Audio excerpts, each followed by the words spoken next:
Olá, irmãos queridos, bem-vindos à nossa partilha entre irmãos. Estamos juntos mais uma vez, seja bem-vindo à comunidade Bom Pastor. Estamos aqui de casa aberta para receber você. Vai chegando para a gente poder juntos partilhar um pouquinho das riquezas do Senhor nesse tempo lindo da Páscoa que nós estamos vivendo ainda, começando um novo mês, mas ainda dentro do tempo pascal.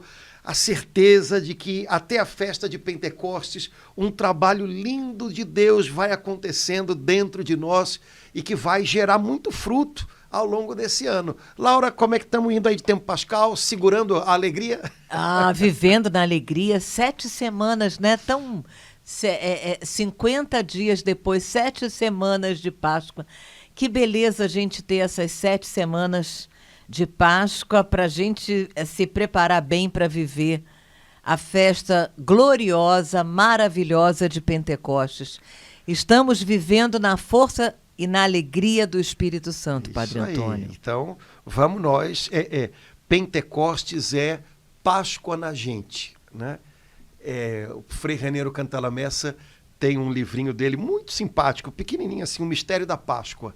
E ele diz assim: a Páscoa foi o Pentecostes de Jesus, porque a Bíblia diz que foi pelo Espírito Santo que o Pai o ressuscitou dos mortos e o fez entrar na glória, né, da vida ressurreta, né, aquele corpo ferido na cruz, aquele corpo humano, né, foi glorificado e foi assumido por Deus na Trindade pelo poder do Espírito Santo. O Espírito, né, daquele que ressuscitou Jesus dentre os mortos. Então, a Bíblia toda dá para a gente essa clareza de que o Espírito Santo fez o trabalho da ressurreição, né?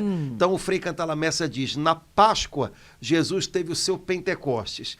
E em Pentecostes, a igreja tem a sua Páscoa, porque a igreja estava amortecida, sem direção, sem clareza, os apóstolos ainda fechados, né, com as portas cerradas por medo daqueles que estavam lá fora, e vindo o Espírito Santo, é como se aquela semente que Jesus plantou à igreja ressuscitasse, né? Aquela sementinha germinou, né? Então é a Páscoa da igreja, é a ressurreição da igreja, o dia de Pentecostes.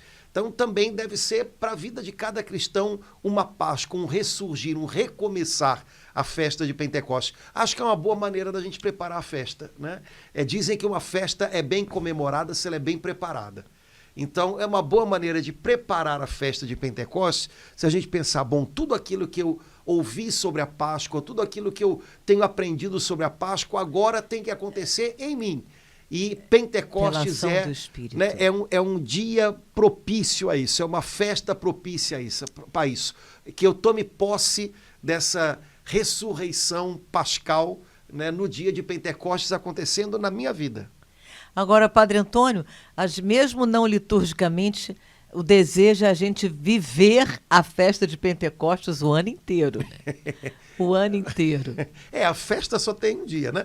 Mas o ano inteiro a gente vive dos frutos de Pentecostes, né? Nós vivemos de Pentecostes todo o tempo, né? Nós vivemos do Espírito Santo. A nossa vida nova é vida no Espírito. Então, faça de cada dia um Pentecostes. Isso não tem problema nenhum, pelo contrário. Faça de cada dia um Pentecostes, que cada dia de fato... Agora, lembrando, Laura, que a oração da igreja diária é a liturgia das horas, né? Então, a igreja tem um ritmo de oração anual, que é marcado pelos tempos litúrgicos. A igreja tem um ritmo de oração semanal, que vamos dizer assim, gira em torno do domingo, e a igreja tem um ritmo de oração diário, que é a liturgia das horas, que acontece pela santificação das horas do dia, com a oração dos salmos, e cada hora do dia recorda para a gente um mistério, né, da nossa fé. E a oração das 9 horas da manhã ela lembra pra gente a festa, né, o dia de Pentecostes. A oração, né, final sempre faz uma... Foi nessa hora que o Espírito Santo não é lindo. Então, se você der uma olhadinha em Atos dos Apóstolos, uma das coisas que o pessoal estranhou é que parecia que os apóstolos de manhã, cedo, né, por volta das 9 horas, um pouquinho, estivessem embriagados, né? Era o que as pessoas pensavam, né? Então, Pentecostes aconteceu ali no meiozinho da manhã, né? E então a hora terça, a oração das 9 horas, todos os dias, de alguma maneira, faz lembrança, né? Faz memória da festa de Pentecostes. Então, pronto, tá aí viu, para quem gosta. Uma maneira da gente viver o ano inteiro a festa de Pentecostes. Pois é, para quem gosta de um motivo, vamos lá, não tem problema, né? Agora, já que a gente falou de oração da igreja, ritmo da oração da igreja, essa palavrinha ritmo é importante. Para ter vida de oração, você tem que ter ritmo de oração, né? Ritmo quer dizer que você tem que acompanhar um movimento. Um movimento. Né? Uma coisa monótona, né? Ela normalmente a gente é refratário à monotonia, né? Uma coisa uma rotina mal entendida é sempre uma coisa chata, né? Então vida de oração significa ritmo, e a igreja tem um ritmo de oração. Mas já que a gente está falando disso, acho que a gente podia conversar um pouquinho hoje sobre o Espírito Santo, nosso mestre de oração. O Catecismo da Igreja Católica chama o Espírito Santo com esse nome, né? Ele é mestre de oração, ou seja, ele ensina a gente a viver o nosso relacionamento com Deus, né? Ele ensina a gente a desfrutar do nosso relacionamento com o Pai e o Filho, né? Então, acho que seria uma coisa interessante a gente pensar, eu posso talvez aprender a orar melhor, orar até mais, se eu lembrar que eu conto com alguém que me ensina, que me sustenta na oração, que é o Espírito Santo. Eu acho que só isso já faz a gente pensar, Padre Antônio, de que mestre da oração, não, mas eu já sei orar, né? A igreja, o senhor falou que chama, mas não sei, sem querer, até a pessoa pode, assim, dizer isso até de uma forma, né? Eu sei que pode parecer horrível, arrogante, mas no primeiro momento, não, eu gostei, mas eu já sei orar, eu sei a minha, eu sei qual a oração que eu tenho que fazer hoje. Às vezes eu percebo isso, Padre Antônio. Então, assim, só essa frase, sim, ele é o mestre da oração, então significa, vamos começar do início, do começo, que eu não sei orar. Eu preciso aprender a falar com Deus como é necessário hoje. Algumas pessoas elas avaliam a vida de oração delas muito como foi o dia de ontem, né? Então, hoje eu rezei mais ou menos, hoje eu rezei melhor ou pior, hoje eu rezei e tive mais gosto na oração ou menos do que ontem, né? Quando, na verdade, a oração é um caminho. Então, não é uma maneira proveitosa de avaliar a sua vida de oração, simplesmente avaliá-la a partir do que foi rezado ontem, ou do que parece que eu sei que eu devo rezar, quando, na verdade, eu estou num movimento, né, constante com Deus, eu estou caminhando com Deus. Então, é possível que haja dias em que eu vá ter mais alegria ao orar e dias em que eu não vá ter consolação nenhuma. Há dias em que eu vou saber e vou conseguir rezar mais e dias que eu vou rezar menos. Há dias em que, sei lá, né? Então, cuidado para não imaginar que simplesmente vida de oração significa dar conta de algumas coisas que tem que se repetir todos os dias. É claro que quem tem vida de oração tem um caminho que tem umas balizas importantes, né? Então, seja a liturgia das horas, seja a oração do terço, alguma oração própria que alguma pessoa gosta de fazer, uma oração pessoal, né, mais, como é que a gente pode dizer, mais original, né, a minha, né, como o pessoal costuma dizer, tudo bem. Só que eu estou fazendo um caminho com Deus, e nesse caminho com Deus eu preciso perceber as direções que Deus está me dando, eu preciso ser sensível à presença de Deus, eu preciso ser reverente à presença de Deus, eu preciso reconhecer as inspirações que Deus me dá as luzes que Deus me dá, e isso significa uma dependência constante do Espírito Santo. E nesse sentido ele é nosso mestre, porque a gente sempre precisa estar aprendendo com ele, né? Essa sensibilidade para as direções, para os sinais de Deus, para essa abertura para as luzes que Deus nos dá de entendimento a respeito dele, a respeito do que ele quer de nós, essa reverência, esse reconhecimento da presença, tudo isso é fruto da nossa docilidade, da nossa dependência diária ao Espírito Santo. Então, todo dia a gente está aprendendo com ele, né? A gente está se dispondo à oração, obedecendo aos impulsos dele. Então, acho que quando a igreja fala que o Espírito Santo é mestre de oração, ela não está dizendo que em algum momento ele vai nos ensinar e pronto, a partir dali se vira, né? Não, ela está dizendo que a gente vai constantemente, ou seja, diariamente, precisar ser dependente da ajuda dele, dependente da direção que ele vai apontar, dependente daquilo que ele vai nos ensinar naquele dia, naquele momento da nossa vida, naquelas circunstâncias nas quais Deus está pedindo de nós algo que talvez a gente nem saiba muito bem o que é, nem percebe muito bem o que é. Então, acho que falar do Espírito Santo como mestre de oração significa exatamente essa dependência constante dele. A igreja é dependente do Espírito Santo. Por que eu seria diferente, né? Como membro da igreja, né? Eu amei, eu gostei muito, me fez um bem imenso, porque, Padre Antônio, eu entendo isso que o senhor acabou de falar, até para oração do terço, que para muitas pessoas, sim, tudo bem, eu sei que tem muita gente que ora o terço fazendo outras coisas, porque não tem outra disponibilidade, tá? Mas eu sinto, e pelo que o senhor acabou de falar, até para começar a orar o terço, mesmo até que eu esteja fazendo alguma tarefa doméstica, né? Mas eu preciso dessa docilidade ao Espírito Santo para rezar o terço, né? Que é uma oração da igreja, uma oração poderosa, a gente sabe, né? E a gente se coloca tão junto de Nossa Senhora.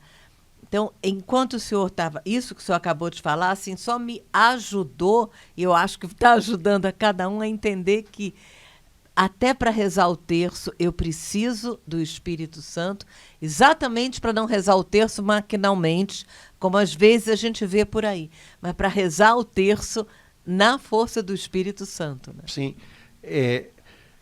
Portanto, toda oração cristã, independente de que tipo ela seja, também uma oração vocal, uma oração formal, uma oração que eu aprendo e repito, ela tem que carregar dentro dela, né, vitalidade. E isso quem dá é o Espírito Santo. Não tem a ver tanto com sentimentos nossos, mas tem a ver com a nossa entrega, né? Então, nesse sentido, quem nos torna entregues, né, ao Pai, a Cristo, é o Espírito Santo, né? Então, tomá-lo sempre como o mestre de oração. Acho que é uma expressão que o catecismo usa e que é boa, né? Eu não rezo sozinho, um cristão jamais reza sozinho.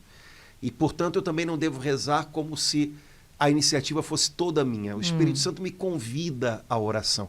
O Espírito Santo todo o tempo me atrai para Cristo e para o Pai, né? Eu acho que é Santo Inácio de Antioquia que diz, né, eu sinto fluir dentro de mim, né, e ouço dentro de mim como se fosse uma água viva chamando, vem para o Pai, vem para o Pai. Beleza. Né? É um pouco isso, né? O Espírito Santo, que é essa água viva jorrando em nós. Se você ouve o murmúrio de uma fonte, né, que acalma, é como se você ouvia o murmúrio dessa fonte aqui dentro. Ele está sempre dizendo isso, vem para o Pai, vem para o Pai. Então o Espírito Santo me atrai para Deus, o que na nossa vida humana sobre a terra significa ele nos dá espírito de oração, né? Ele nos dá disposição de entrega. Isso é oração, né? E isso pode se manifestar de milhões de maneiras, pela oração do terço, por uma oração pelos salmos, por uma oração mental minha, individual, pessoal, na inédita, missa, né? Na celebração da liturgia, né? Mas essa sintonia com Deus, né? Essa rendição a Deus é fruto do trabalho do Espírito Santo em nós. Padre Antônio, eu gostei muito. O senhor falou no início da sua fala, quando o senhor fez uma diferença, a oração não é sentimento. Eu sinto assim ainda uma quase que escravidão de alguns de nós católicos a isso. Não entendemos ainda, não deixamos ainda o Espírito Santo vir em nosso socorro e nos ajudar a entender isso. De vez em quando, eu vejo nas suas homilias o senhor falando, eu não tenho que sentir uma coisinha que... mas ainda assim eu percebo que, mesmo entre as pessoas que já têm uma caminhada com Deus, assim, não, como se vendo, entendendo que a oração, eu posso estar vivendo um momento profundo com Deus, sendo conduzida pelo Espírito Santo naquela oração, sem sentir frenesi, sem ficar com o braço arrepiado, né? E tendo sido um momento profundo com Deus. Então, por isso que eu assim fiquei muito tocada com isso que o senhor falou, porque eu acho assim tão importante esse esclarecimento para a gente poder separar as coisas, sentimento, sensações de oração conduzida pelo Espírito. A gente vive num tempo muito sentimentalista, ou seja, todo mundo é muito escravo, né, de sentimentos, né?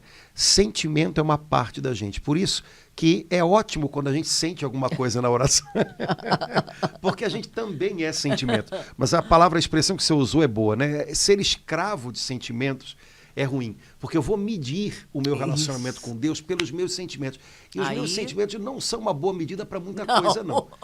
Eles me enganam bastante, né? Eu posso me sentir perto de Deus e, na verdade, estar longe. Né? Se eu estou vivendo em pecado, eu posso me... eu chorei tanto. Chorou, filho, mas escutei aquela situação. Como é que já mexeu naquilo ali? Né? Então, e eu posso me sentir muito longe de Deus e, na verdade, estar muito perto. Há muitos santos que viveram isso. Né? Quer dizer, uma consciência profunda do próprio pecado, da própria miséria, e estavam justamente porque estavam tão perto de Deus. Né? Então, o sentimento, cuidado com ele, porque ele tem que ser muito bem discernido. Normalmente a gente não faz isso sozinho. Então, calma, vai devagar. Né? Depois, quando a gente vai orar, a gente não ora porque a gente está ali para extravasar sentimentos. O nome disso é catarse, e não é oração. Extravasar sentimentos não é oração. Eu posso fazer isso sambando, eu posso fazer isso vendo um filme, eu posso fazer isso no jogo do Flamengo, é catarse, eu jogo sentimento para fora. Posso fazer na oração também, tem gente que faz, né? E grita, tudo bem, não tem, mas é catarse, né? Então eu tô manipulando, mexendo com os meus sentimentos, né? Mas a gente não vai orar para explodir com sentimentos, né? E a gente também não vai orar buscando, como é que eu posso dizer? Buscando experiências sentimentais. Né? Quer dizer, viver vários sentimentos diferentes. Não.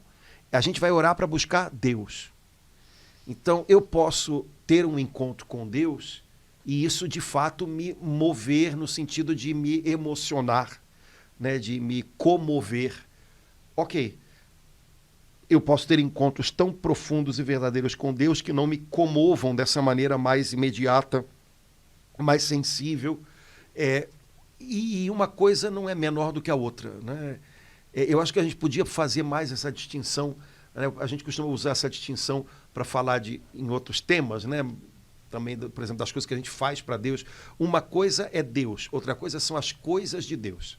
Quando eu embolo uma coisa pela outra, não vai dar certo. Então, as coisas que eu faço para Deus, elas são ótimas, mas se eu faço delas Deus, na hora em que eu não puder fazer, eu vou me endoidar. Né? Sentir isso ou aquilo quando eu estou rezando é ótimo, todo mundo gosta. Né? Só que se eu transformo essas coisas de Deus em Deus, se eu não sinto, ou então eu vou ficar a vida inteira correndo atrás de momentos em que eu vou sentir alguma coisa. Né? E isso vai me levar aonde? Né? Então, Deus é Deus, as coisas de Deus são coisas de Deus. Tá? Então, quando eu vou rezar, eu vou para ter um encontro com Deus. As coisas de Deus, inclusive as emoções que eu possa sentir, não são Deus. Então, eu não posso confundir uma coisa com a outra, porque eu posso ter um encontro com Deus e necessariamente não ter uma experiência emocional tão, né? Eu posso ter uma experiência emocional muito intensa e ter um encontro com Deus muito de passagem. Estou vendo de longe, né? Então, não identificar essas duas coisas. As coisas de Deus eu posso até perder por um tempo, contanto que eu não perca a Deus. Ou seja, a minha obediência a Ele, a minha entrega a Ele, a minha rendição a Ele, né, a minha submissão a Ele. Isso eu não posso perder. As coisas de Deus eu posso perder por um tempo. Estava trabalhando para Deus, estava fazendo tal coisa, agora disseram para mim que não precisam mais. Tá bom. Eu sentia, eu começava a rezar, já logo começava a chorar. Nem em nome do Pai, agora eu não rezo. Tá bom. Agora eu não choro mais tanto assim. Tá bom, tá bom. E Deus? Não, continuo buscando, continuo tendo sede. Aliás, tenho até a impressão de que hoje eu entendo que eu preciso mais dele do que eu entendia quando chorava tanto. Então é bom sinal. Né? Então, só para separar, né? Para a gente não viver nesse emaranhado e nessa escravidão, porque hoje a impressão que a gente tem é que as pessoas procuram, às vezes, experiências emocionais mais do que uma verdadeira experiência com Deus. A palavrinha experiência, ela é boa, mas ela também é perigosa, porque eu posso... Garotada de hoje, né, tem tantas experiências e às vezes não consegue, né, espremer e tirar nenhuma síntese das suas experiências. Né? A gente pode fazer isso, apesar de a gente já não ser tão jovem, a gente pode ter 1 milhão de experiências e não aprender nada com elas, e não tirar algo delas que seja para a vida. Né? Então, calma, senão até a nossa vida de fé, até a nossa vida religiosa, a gente vai viver conforme a música que o mundo toca. Que é essa coisa de tenha uma nova experiência, Né? Acho engraçado agora, né? Não sei se você já viu isso, às vezes na internet aparece. Né? Quando você dá para uma pessoa um prato de comida, às vezes gostoso, né? Bem feito, comida caseira, R$20. Mas se for uma comida que o cara na hora vai fazer na tua frente, vai tacar fogo e tal, o pessoal cobra 150. Sabe o que eles dizem? Porque você não está tendo só uma comida, você está tendo uma experiência. Ai. Você já viu isso? É legal, já. Né? Então, você está tendo uma experiência. Tem gente que está fazendo isso no meio religioso também, tá? Então, às vezes uma coisa bem mais simples. Na vida cristã está fazendo... uma coisa bem mais simples, comida caseira. Tem muito mais substância e é muito mais gostosa do que um salameleque que alguém faz, taca fogo ali na tua frente e cobra no final, né? E você paga, né? Porque você está tendo uma experiência, assim, mas de que tipo? É uma experiência com Deus? Você está sendo alimentado por Deus? Ou você simplesmente está tendo seus sentimentos manipulados? Foge disso, tá? Em qualquer lugar que seja, foge disso. Né? Um homem de Deus, uma mulher de Deus não tem um chamado a manipular o sentimento dos outros. Tem um chamado a compartilhar a sua vida com Deus. Isso. Né? E por isso, normalmente não se cobra. Né? Agora, o resto, às vezes o malabarismo que se faz, é para o outro ter uma experiência. Né? Aí ele vai... O que ele está disposto a pagar por isso, a gente não sabe. Né? Mas isso acontece. Né? Então... eu não sei onde começou, né, esse... entre aspas, ensino de que isso que a oração tem que sentir coisas, enfim. Alguém começou, gostaram disso, e isso fica sendo divulgado, e isso contraria, né, esses 2000 anos de história da igreja, a vida de... Só de se eu falar assim, lembrei de... Meu Deus, São Francisco de Assis passou os últimos 2 anos, né? Santa Teresa de Calcutá e vários, na própria Santa Teresa d'Ávila. Então, assim, não sei por que isso começou, né, atrapalhando a gente na vida de oração. Porque isso atrapalha, a pessoa chega ao ponto, pessoas da caminhada que, eu não senti nada, então eu não orei.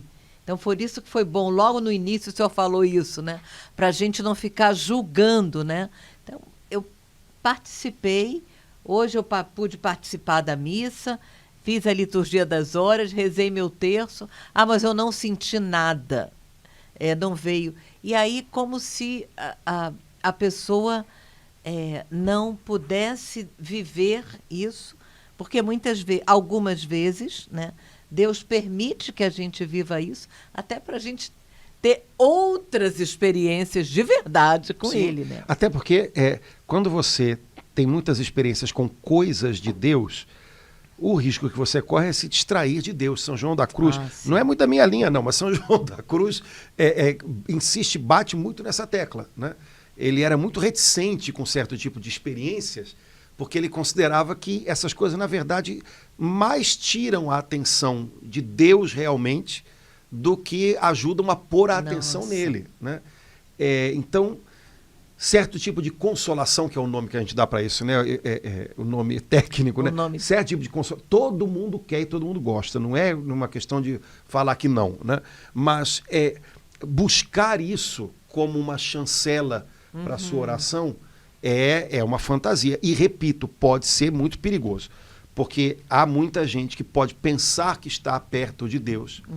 Aí eu penso que estou pertinho dele. Tá, mas qual é o critério para isso? Não, é porque eu fui num lugar onde eu chorei tanto. Sim, mas passe em revista a sua vida, né? A sua obediência a Deus, como é que ela está?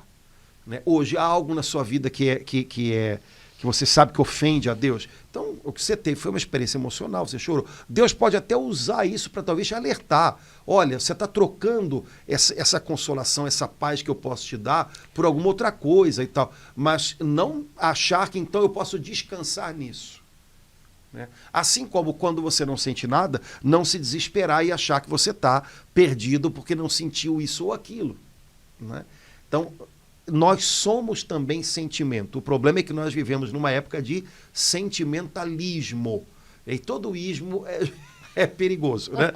Então, o sentimentalismo faz com que o sentimento seja um pouquinho vamos dizer assim, a balança pela qual eu vou sentir se eu vou continuar isso ou não vou. Mas se a gente está falando de vida de oração, se você vai parar de ter vida de oração porque não está sentindo, ou porque está sentindo, ou porque você não vai dar os passos, né, que você precisa. O Espírito Santo deixou de ser o mestre de oração. Exato. Né? E o meu mestre de oração virou eu mesmo, né? Hoje, eu mesmo, as minhas emoções. Não é por aí, né? Então, colocar essas coisas entre parênteses, né? Acho que é importante, né? O senhor quer ler esse parágrafo? Pois é, Laura, a gente achou um parágrafo tão bonito, Entrar em oração, né? Quer dizer, veio é o parágrafo 2711, né, do catecismo, é isso? 2711. Então, é na parte do catecismo, é a parte final, que fala, né, sobre vida de oração, na parte que fala especificamente sobre oração mental. O que é oração mental? A oração que você faz dentro, né? Não é uma oração vocal, que é a oração do terço, que é a oração... mesmo a liturgia, né, ela começa com uma oração que é falada, né? Não é a meditação que você às vezes escreve, procura alguma coisa, né? Procura um texto, procura compreender. A oração mental é mais esse encontro com Deus pessoal que a gente chama, esse encontro com Deus na intimidade, esse colocar-se diante de Deus, né? Com disposição para ouvi-lo, ainda mais do que para falar com ele, né? Sem a preocupação de dizer alguma fórmula, né?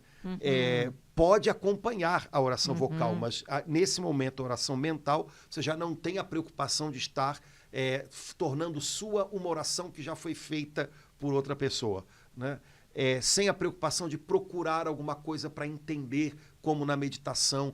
Então quer dizer que essa passagem que eu li significa para mim isso ou aquilo. Não, a oração mental é mais esse encontro íntimo com Deus, né? E aí é legal porque o catecismo usa uma expressão que a gente costuma usar, né? Entrei incrível. Em oração, né? O catecismo começar o parágrafo com essa expressão, explicando para a gente. Mas aí ele explica o que significa entrar em oração, né? Eu entrei em oração. Que legal. Mas é uma expressão bonita, né? Eu entrei em oração. Significa que eu deixei alguma coisa para trás, né? E entrei em um outro lugar. Outro lugar. Né? Então, o que o catecismo diz? Entrar em oração é algo análogo ao que ocorre na liturgia eucarística. Reunir o coração. Recolher todo o nosso ser sob a moção do Espírito Santo. Então, vamos parar, falar as coisas com calma, porque senão... Olha só, você lembra que na liturgia, né, da missa, a gente tem um momento que diz, bendito seja Deus que nos reuniu no amor de Cristo. Então a igreja crê que uma assembleia litúrgica, ela não é apenas o encontro da gente. O encontro da gente é um monte de outras coisas, mas não é uma assembleia litúrgica. Uma assembleia litúrgica, é claro, que é o encontro de pessoas, mas não é o resultado de pessoas que decidiram se encontrar. É mais. Uma assembleia litúrgica não sei lá, né, um encontro de pessoas que decidiram, né, estar em tal horário, num lugar, né, isso é um flash mob, né? Uma assembleia litúrgica, ela é o resultado de uma reunião convocada e marcada e realizada pelo Espírito Santo. Bendito seja Deus, Espírito Santo, que nos reuniu no amor de Cristo. Ou então, bendito seja Deus, o Pai, que nos reuniu no amor de Cristo, que é o Espírito Santo. Então, nós estamos reunidos no Espírito Santo, né? Ele é o lugar do nosso encontro, ele nos faz um coração só, porque uma assembleia litúrgica, uma comunidade na celebração da missa é um coração só. Então, quem faz de muitos corações um só é o Espírito Santo. Ele nos reuniu no amor de Cristo, né? Então, a igreja crê que quando a gente começa, por exemplo, o canto de entrada da missa, está acontecendo ali um trabalho do Espírito Santo que é maior do que o trabalho de cada um de nós saindo de casa, sabendo que o horário é tal, chegando ali porque a gente gosta de participar da missa. É mais. Ele está reunindo, ele está fazendo de nós um só coração em Cristo Jesus, né? Então, o catecismo diz que entrar em oração, ou seja, mesmo você no segredo do seu quarto, entrando em oração, é algo parecido, é algo análogo. Por quê? Porque o Espírito Santo reúne o coração da gente para que a gente possa estar em comunhão com Deus. Então, assim como o Espírito Santo reúne numa assembleia litúrgica muitos corações num só e faz daquela multidão um só coração e uma só alma, com Cristo, em Cristo, quando você vai rezar na sua casa, quando você vai entrar em oração, quando você decide entrar em oração, acontece alguma coisa que é mais do que aquilo que você consegue produzir. O Espírito Santo reúne o seu coração. Ele junta os pedaços do coração para tornar você alguém inteiro diante de Deus. É muito forte essa expressão que a igreja usa, né? Porque poderia... No primeiro momento você pode até reunir o coração, e ela reunir, porque no normal nosso a ele gente está disperso, cada pedaço está num lugar. Né? Uma parte está ali, outra parte está ali. Exato. E o Espírito Santo na oração reúne. Ele reúne. Ai. Pode até ser que você tenha a experiência de que o tempo inteiro tem coisas puxando você de novo para lá. Por isso a gente fala, ai meu Deus, eu vou rezar e logo como é que eu vou pagar a conta, como é que eu vou... É natural, mas se une de novo ao Espírito Santo, ele vai reunir você, ele vai juntar você de novo. Não briga com os pensamentos que te puxaram, porque possivelmente eles são preocupações. Então, Deus está vendo, ele se importa com isso. Ao invés de ficar brigando, ao invés de ficar chateado, ao invés de desanimar, Espírito Santo, me reúne de novo, me junta de novo. Né? E aí, Espírito Santo, traz essa minha preocupação para cá. Porque São Paulo não diz transformar as nossas preocupações em oração? Né? Então, traz ela para cá, Espírito Santo, que não seja só uma preocupação. Eu também entrego isso ao Pai. Né? Então, o Espírito Santo vai juntando tudo, né? Todo o nosso ser. Né? Ele recolhe todo o nosso ser. Todo o nosso ser. Né? E aí é interessante porque recolher significa pegar, trazer para cá. E, ao mesmo tempo, recolhimento significa para a gente uma calma, né? Então, ele transforma preocupações em oração. Ele transforma um coração quebrado num coração íntegro, inteiro. Né? Ele transforma um coração agitado num coração calmo. Né? Então, Espírito Santo, obrigado, porque é você quem me dá essa graça do recolhimento. E aí, pronto. Aí você entra em oração. Mas é interessante porque tem uma parte que é nossa, né? porque você precisa decidir entrar em oração, você precisa ter docilidade a Ele, mas tem algo a mais que é Ele que faz. É só Ele que faz. Né? Então, Ele recolhe todo o nosso coração. Aí o catecismo continua. Entrar em oração é habitar na morada do Senhor. E esta morada somos nós. Cara, muito legal, porque que é entrar em oração? É habitar na morada do Senhor. Certo, mas onde é que está a morada do Senhor? É você próprio. Então, entrar em oração, na verdade, é descer em você próprio. Para quê? Para encontrar o Senhor. Não é para encontrar só a mim. Se na hora da minha oração eu encontro só a mim mesmo, eu vou fugir dela rapidinho. Que, aliás, é uma coisa que muita gente faz, né? Quando eu começo a rezar, as minhas porcarias todas vêm. Ai, meu Deus, que coisa horrível, eu vou embora. Não, calma, deixa. Entra um pouquinho mais, porque nessa morada, onde talvez as coisas estejam um pouquinho confusas, habita o Senhor. Então, calma, deixa passar esse fluxo de coisas que vem na tua cabeça. Deixa passar, ele está aí. Tenha medo não. Né? Habita na morada dele. Volta para a morada dele. Né? O tempo inteiro a gente está sendo tirado da gente, e o catecismo diz que entrar em oração é habitar em si mesmo. Aliás, é uma expressão legal, porque quando São Gregório Magno fala da vida de São Bento, que São Bento viveu um longo tempo numa caverna, né? Quando ainda era bem jovenzinho, né? São Gregório fala duas coisas. Ele habitou consigo mesmo, sob o olhar de Deus. Então, duas coisas legais. Primeiro, ele habitou consigo mesmo. Então, ele fez esse trabalho de estar consigo próprio, que é um trabalho bastante desafiador, né? Mas ele habitou sob o olhar de Deus. Ele não ficava o tempo inteiro olhando para si próprio. Deus olhava por ele e ele buscava a Deus nessa habitação. Então, me parece que é uma coisa importante, porque, de fato, a gente anda muito disperso, né? A gente anda muito sem morada, onde ficar com o nosso coração. A gente está sempre correndo de um lado para o outro, pensando numa coisa e noutra, né? Então, habitar na morada do Senhor, e esta morada somos nós. Isso é entrar em oração.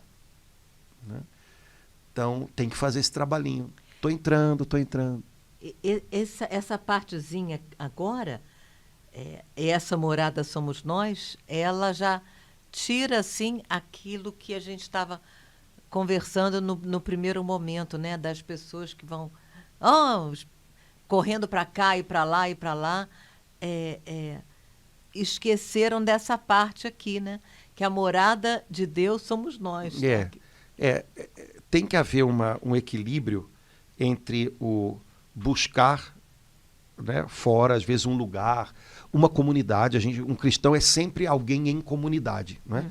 Então, estar lá na minha igreja e o ter alguma coisa sendo vivida dentro. Né? Essas duas coisas, elas estão sempre uma apontando para a outra.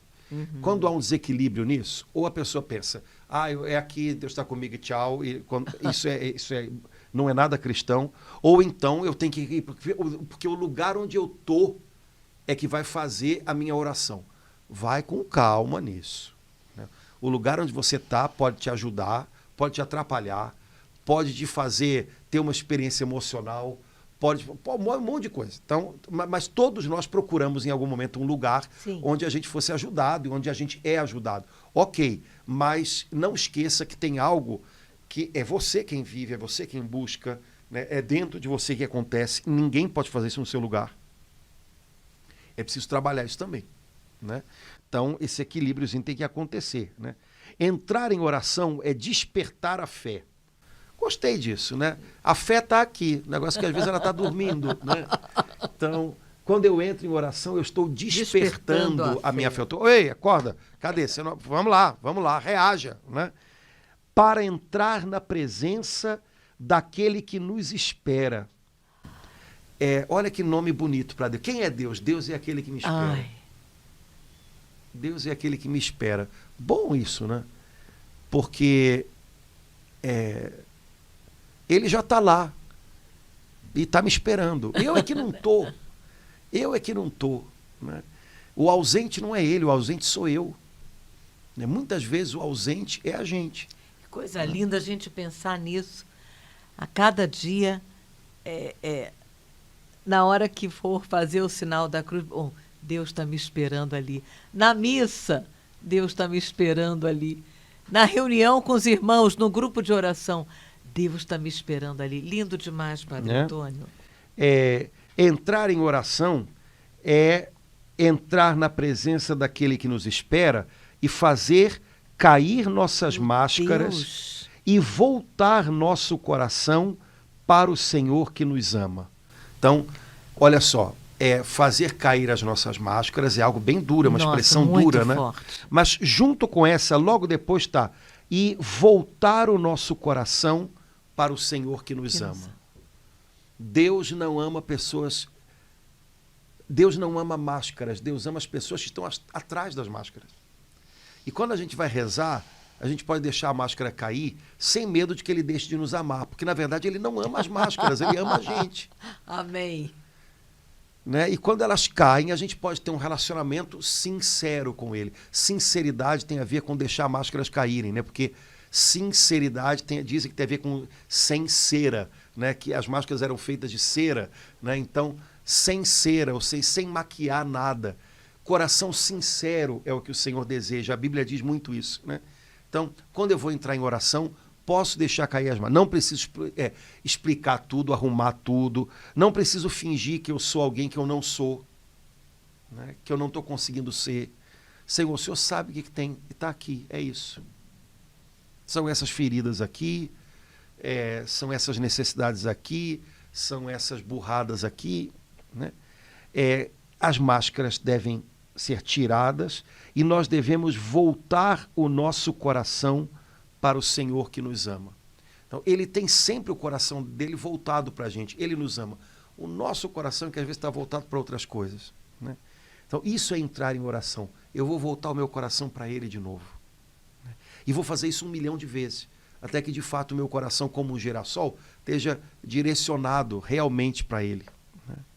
Padre Antônio, é muito forte, impressionante, no catecismo, num parágrafo que fala sobre o que é entrar em oração, relativamente curto, esse parágrafo 2711, a Igreja apontar que entrar em oração é fazer cair as nossas máscaras. É muito forte, entre outros, né, pontos, ela dizer isso. Quer dizer, então, só de ler a gente já percebe, bom, se a Igreja está dizendo isso, que entrar em oração é fazer cair as nossas máscaras, o primeiro ponto é eu perceber que, mesmo sem estar muito consciente, eu vou usando máscaras ao longo da vida para poder enfrentar aquela situação, enfrentar aquilo que me incomoda, aí para não incomodar tanto eu coloco. Então, já é um exame de consciência. Essa palavra aqui já nos leva a fazer um exame de consciência, porque é muito duro, mas, ao mesmo tempo, se a Igreja colocou, significa que é algo que eu realmente preciso fazer. Senão a coisa fica complicada, se eu não vou retirando as máscaras, como ele fala aqui, né? Eu acho que, na lógica aqui do catecismo, eu acho que a máscara mais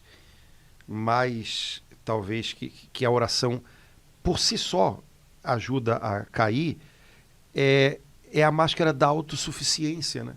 Uhum.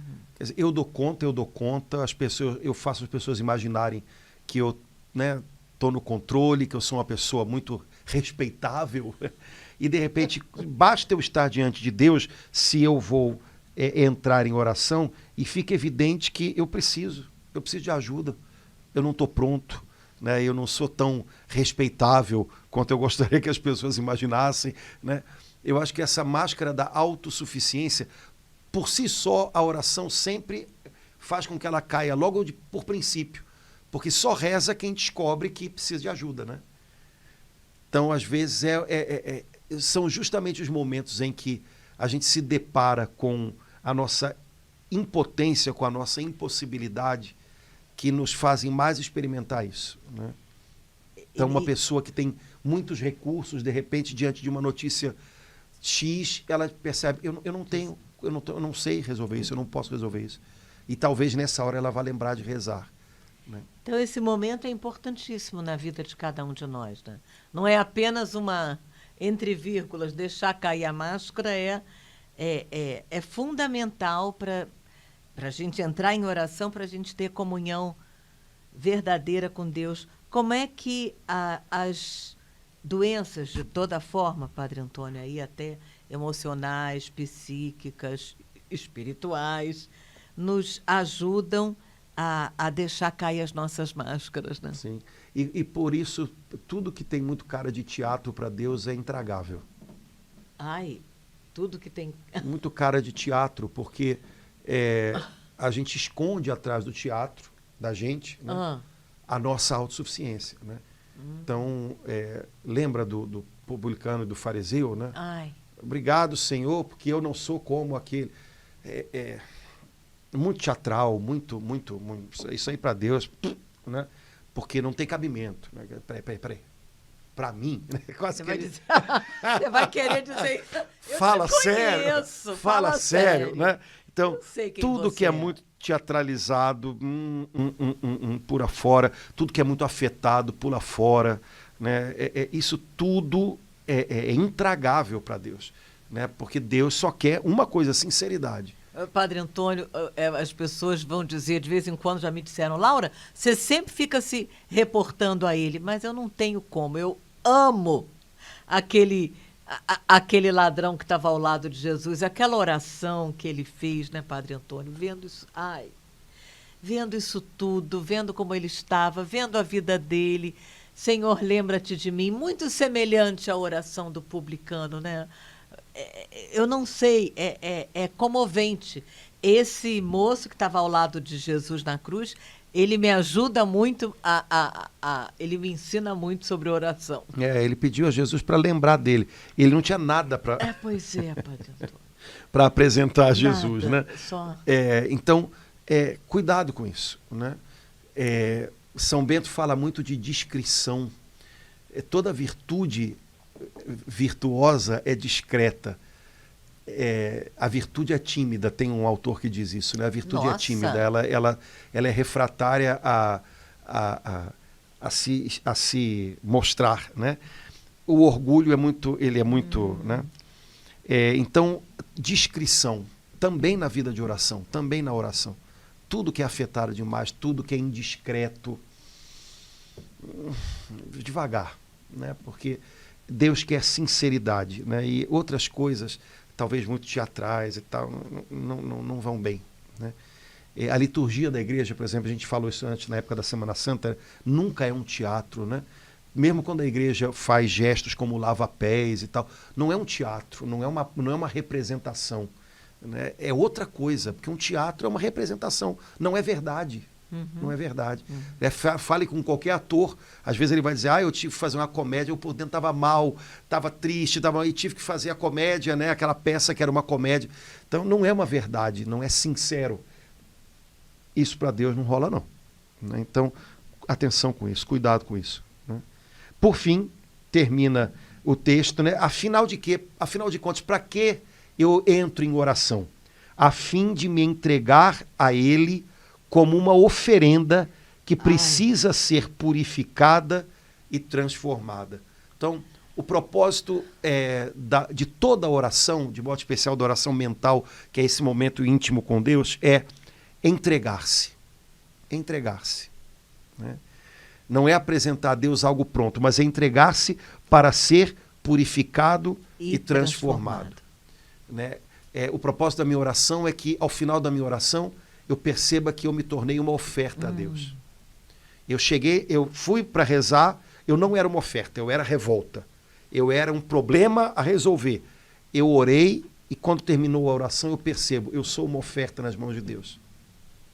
Né? Se isso acontece, houve oração. Né? Agora, uma oferta que precisa ainda ser purificada e transformada. Uma oferta que eu pus nas mãos dele e que eu creio que ele vai purificar, ele vai lavar, né? E vai transformar. Isso tudo é entrar em oração. Entrar em oração. Como legal, a igreja né?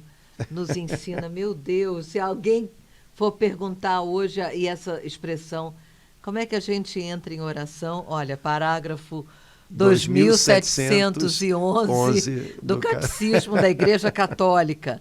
Você vai ver o que a igreja diz que é entrar em oração. Isso aí, beleza. Que bom, Laura, acho que valeu, né? Vamos nós.